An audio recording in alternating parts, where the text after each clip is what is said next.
네, 요새 장을 보러 가도 차에 기름을 넣으러 가도 올라간 가격표에 부담스러우실 텐데요.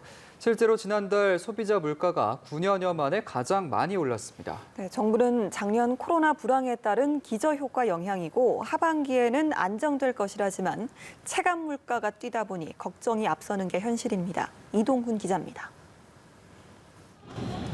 5인 가족 먹거리를 사러 온 용승희 씨. 식재료들 앞에서 한참을 고민합니다.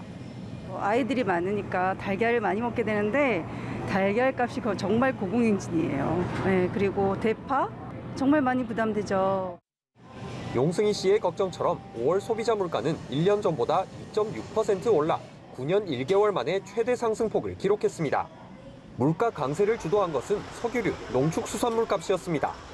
작년 코로나19 충격으로 급락했던 국제유가가 다시 오른 탓에 석유류는 12년여 만에 가장 높은 23.3%의 상승률을 기록했습니다. 파테크까지 불러온 대파는 무려 130%, 달걀은 45% 뛰는 등 공급이 시원찮은 농축수산물도 상승률이 5달째 두 자릿수였습니다.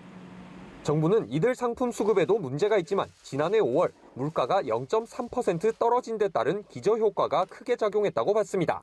그런 탓에 이달도 물가 상승률이 2%대겠지만 하반기에는 상승률이 낮아져 연간으론 2%를 넘지 않을 것으로 내다봤습니다. 하반기로 갈수록 공급 충격이 해소되며 상박 압력이 완화될 것으로 보입니다. 상승 추세가 앞으로도 계속 지속될 가능성은 제한적입니다.